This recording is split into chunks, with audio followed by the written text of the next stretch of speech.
I'm Ron from Coleno, your go-to platform for accounts receivable integrated with NetSuite. All your SuiteBilling invoices will be chased and collected effortlessly.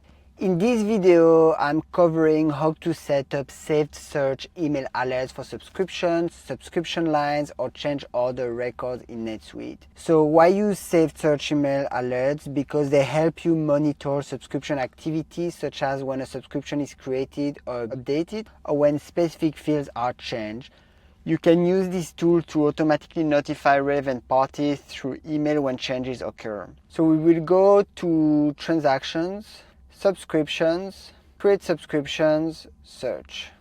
So from the subscription search page, you will select Personalized Search here. You can choose the Criteria and Results tab to define your email alerts, such as the fields to monitor. And once you are done with that, you will go to the Emails tab.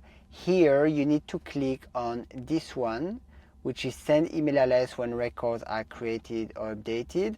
And then you need to choose an email recipient. You can select an internal employee or a customer, so it's really up to you. Once you've selected customer or employee, here you can click Send on Update and show recent changes to include a detailed section in the email about recent changes from the system notes. You click the button under the video to subscribe to this YouTube channel, and when you're happy with the recipient, you will click on Add to finalize this email setup. Some optional settings that you can further customize your email alerts by selecting Updated Fields. If you only want to receive notification when certain fields are updated, you can also specify conditions using when old value is or when new value is to get alerts when specific values change. Once you're happy with it, you click Save in the top left to store your search. Maybe give it a try by updating a subscription and see what you receive.